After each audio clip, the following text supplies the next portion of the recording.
Hello students, today we are going to start our next chapter.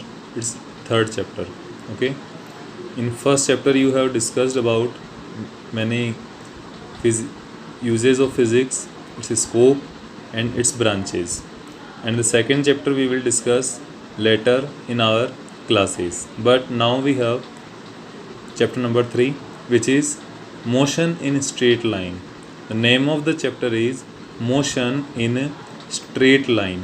Okay, it is also known as one dimensional motion. Okay, and now we have our first topic of this chapter, which is motion. And you already discussed in your earlier classes about motion, and I think you already know what is motion. Motion is nothing but the change in position with respect to time. Means when time changes, and with the change in time, position of the object also changes with time. This is known as change in position with respect to time is called motion. Okay, यहाँ पे आपके पास time change होने के साथ साथ position भी change होनी ज़रूरी है. ओके, अगर टाइम चेंज हो रहा है या पोजीशन चेंज नहीं होगी तो वहाँ पर वो बॉडी रेस्ट में कहलाएगी, वो बॉडी मोशन में नहीं होगी. ठीक है, अब अपन देखते हैं नेक्स्ट. इसके बाद आता है अपने पास types of motion according to coordinates. ठीक है, जैसे अकॉर्डिंग टू कितनी डायरेक्शन में पार्टिकल एक साथ मोशन कर सकता है, या जब पार्टिकल मोशन कर रहा है तो उसके कोऑर्डिनेट कितने चेंज होते हैं. कोऑर्डिनेट आपने 9th या 10th क्लास में ऑलरेडी एक बार पढ़ रखे हैं कि आपने 2 डायमेंशनल प्लेन पढ़ा होगा, x axis and y axis. जैसे अगर किसी भी पार्टिकल की केवल एक एक्सिस के अलोंग कोई पार्टिकल मोशन कर रहा है, सपोज वो केवल एक सिंगल एक्स एक्सिस के अलोंग मोशन कर रहा है, तो वो क्या होगा, मोशन इन वन डायमेंशन या मोशन इन स्ट्रेट लाइन. इसको आप स्ट्रेट लाइन मोशन कह सकते हो, आप इसको रेक्टिलिनियर मोशन भी कह सकते हो. ठीक है, तो इसमें देखो क्या होता है, if an object moves along a straight path its one coordinate changes with respect to time and this is called one dimensional motion. ठीक है, तो यहाँ पे आपको ये देखना है कि कोई भी पार्टिकल है वो टाइम के साथ साथ केवल एक ही डायरेक्शन में लगातार चलते जा रहा है, उसका केवल एक ही कोऑर्डिनेट चेंज हो रहा है, तो वो मोशन क्या होगी, मोशन ऑफ स्ट्रेट लाइन और वन डायमेंशनल मोशन होगी वो. For example we have motion of a vehicle on the road. Vehicle can do any type of motion, it can be one dimensional or it can be 2 dimensional, but if that particular vehicle moves on a straight road, then we can say motion of a vehicle on the road is an example of one dimensional motion.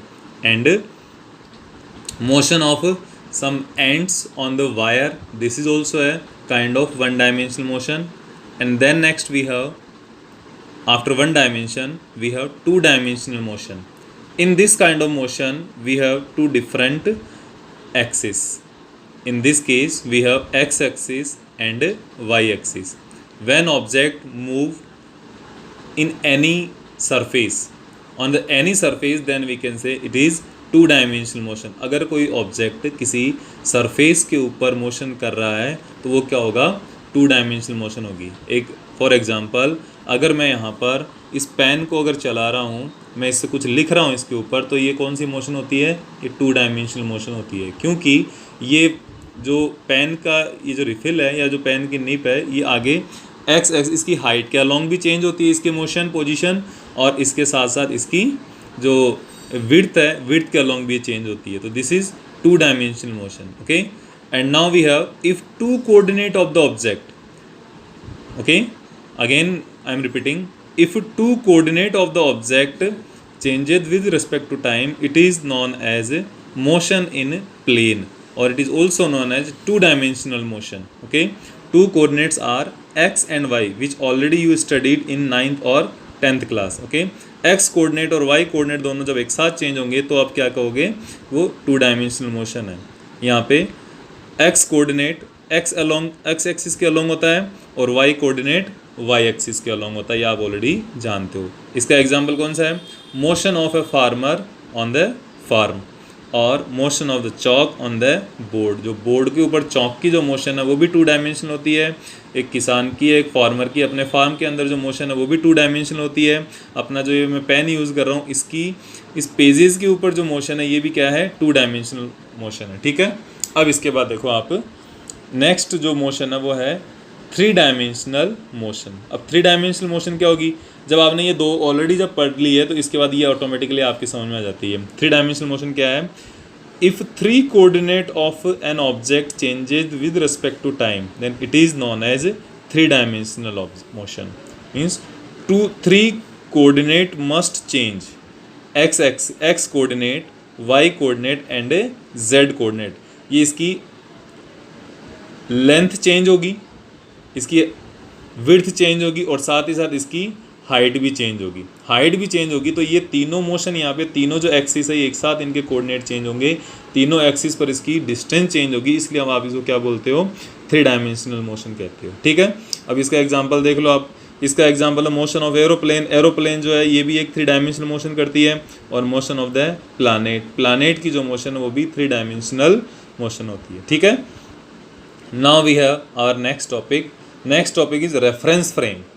Reference frame, reference यानी कि यहाँ पर आप कोई एक standard point लोगे जिस point से आप, जिस पॉइंट का रेस्पेक्ट में आप मोशन को मेजर करते हो। ठीक है, मोशन का पता कैसे चलेगा, मोशन हमेशा एक रिलेटिव क्वांटिटी होती है। ठीक है, हमेशा it is a, always it is a relative quantity. Okay, तो रेफरेंस फ्रेम क्या होगा, combination of 3 mutually perpendicular axis.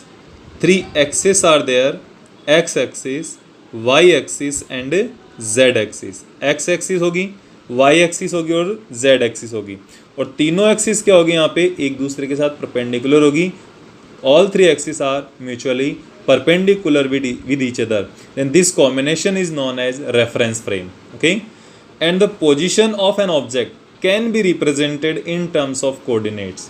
जो x एक्सिस, y एक्सिस और z एक्सिस है उसके अलोंग जो सेंटर से डिस्टेंस होगी, जो ओरिजिन से डिस्टेंस होगी, उस कोऑर्डिनेट्स की टर्म्स में x, y और z की टर्म्स में हम किसी भी पॉइंट के पोजीशन को रिप्रेजेंट कर सकते हैं। ठीक है, अब यहाँ पर देखो क्या है, with respect to the origin. Origin क्या होगा ये आपके लिए देखने की बात है। ओरिजिन देखो क्या होता है, अपन यहाँ पे एक बार चेक करते हैं। देखो ये ओरिजिन क्या है, the point where 3 axis x y and z, x y z axis जो है ना, where intersect each other is known as origin.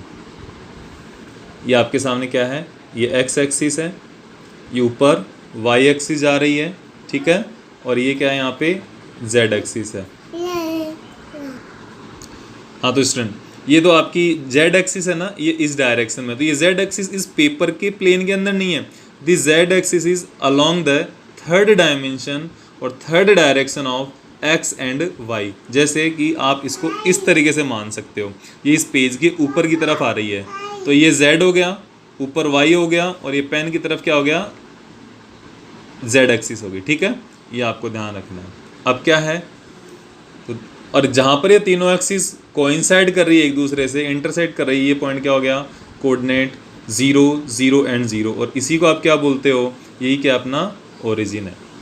अब इसके बाद आते हैं अपने नेक्स्ट पॉइंट पे। आपने मोशन के लिए अलग अलग चीज़ें पहले भी थोड़ी बहुत पढ़ी है, डिस्टेंस एंड डिस्प्लेसमेंट। तो सबसे पहले हम आपके लिए डिस्प्लेसमेंट पढ़ते हैं। तो डिस्प्लेसमेंट क्या होता है, change in position with respect to time is called displacement. यानी कोई भी पार्टिकल है, कोई भी ऑब्जेक्ट है, कोई भी बॉडी है, उसकी पोजीशन में जो चेंज होगा, किसके साथ साथ, टाइम के साथ साथ, तो पोजीशन में होने वाले चेंज को ही आप क्या कहोगे, डिस्प्लेसमेंट कहोगे।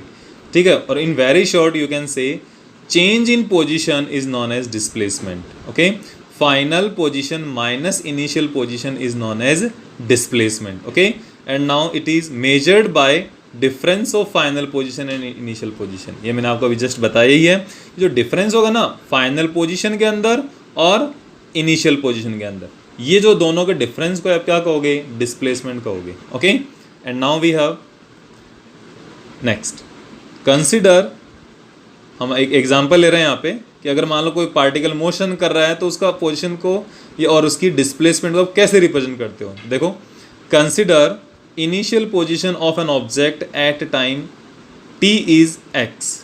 कोई भी टाइम t है, उसके इनिशियल पोजीशन पे उसकी मोशन क्या है, उसकी पोजीशन क्या है, x है। मतलब t1 टाइम पे पोजीशन क्या है, x1 है।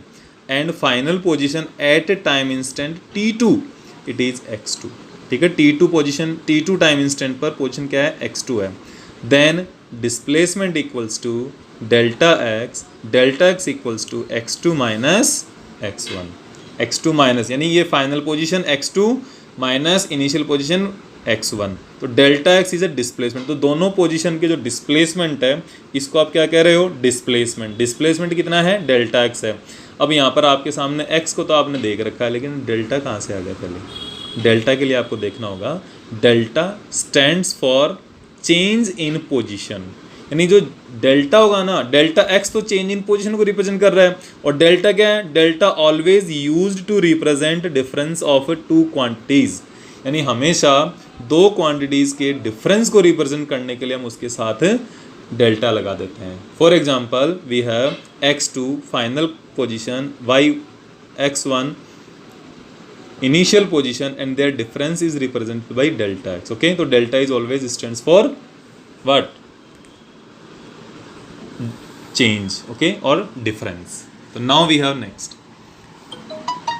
displacement can be represented by delta x, or it can be represented by x or r or s etc. बहुत सारे रिप्रेजेंटेशन होते हैं इसके। डेल्टा x भी हो सकता है, केवल x से भी लिख सकते हो आप, r से भी लिख सकते हो, डेल्टा r से भी लिख सकते हो, s से भी लिख सकते हो, डेल्टा s से भी लिख सकते हो। It depends upon you and the book writer. Then we have, it is a vector quantity. Displacement हमेशा वेक्टर क्वांटिटी होता है, आप पहले से जानते हो ये। और हाँ, एक चीज़ बहुत ध्यान रखने वाली है, magnitude of displacement in the is the shortest distance of 2 point. यानी 2 पॉइंट्स के बीच में जो शॉर्टेस्ट डिस्टेंस है वो क्या होगा, मैग्नीट्यूड होगा। मैग्नीट्यूड किसका होगा, डिस्प्लेसमेंट का होगा। ध्यान रखना इस चीज़ को, ठीक है। अब फिर डिस्टेंस है, डिस्टेंस आप ऑलरेडी जानते हो, काफ़ी फेमिलियर हो इस चीज़ के बारे में। It is very easy. Total length travelled by the object is called distance. It is a scalar quantity and it is represented by D. Distance, total जो कोई भी पार्टिकल है कितना पाथ ट्रेवल करता है वो क्या हो गया, डिस्टेंस होगा। पाथ की लेंथ भी कहा जाता है उसको, it's a length of path भी कहा जाता है, पाथ लेंथ भी कहा जाता है, डिस्टेंस भी कहा जाता है, कुछ भी कह सकता है इसको। डिस्टेंस, पाथ लेंथ और length of path, okay. And it is scalar quantity. The most important thing is it is scalar quantity, okay. We no need any direction for the representation of distance, but we need the direction to represent our earlier quantity which was displacement, okay. So you must consider these two things. And next, displacement can be negative or it can be positive, but distance is always remain positive, ठीक है। आपको ये ध्यान रखना, अगर कोई व्यक्ति, अगर कोई पर्सन एक डायरेक्शन में मोशन कर रहा है या फिर इसके ऑपोजिट डायरेक्शन में मोशन कर रहा है, डिस्टेंस के केस में कोई डिफरेंस नहीं आता, ठीक है। अगर वो 5 मीटर एक डायरेक्शन में ट्रैवल कर रहा है या 5 मीटर दूसरी डायरेक्शन में ट्रैवल कर रहा है तो 5 ही कंसिडर किया जाएगा, 5 मीटर ही कंसिडर किया जाएगा। लेकिन यदि कोई person 5 metre x positive direction है, राइट साइड में मोशन कर रहा है, तो उसका डिस्प्लेसमेंट होगा +5 मीटर। अगर वह पर्सन लेफ्ट साइड में 5 मीटर डिस्टेंस ट्रेवल कर रहा है, लेफ्ट साइड में 5 मीटर चल रहा है, तो उसके लिए कहा जाएगा -5 मीटर डिस्प्लेसमेंट, ओके। और distance is always 5, whether it is he is moving in negative direction और it is moving in positive direction. And the unit of displacement distance both is metre, okay. तो this is all for today and the next topic we will discuss tomorrow. Thank you, stay safe, be careful. Thank you students.